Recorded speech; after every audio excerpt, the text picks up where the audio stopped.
يحظى بفضل الله. Wujud diri kota syaitan. Yang menghancurkannya adalah petunjuk Allah, hidayah Rabbi.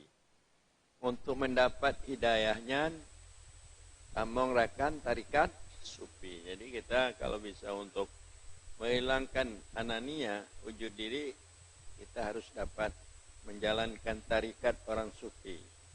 Tarikat orang sufi itu hatinya berjalan. Bukan hanya berjalan kepada alam kalkiyah yang terlihat, tapi dia berjalan kepada alam uluhiyah.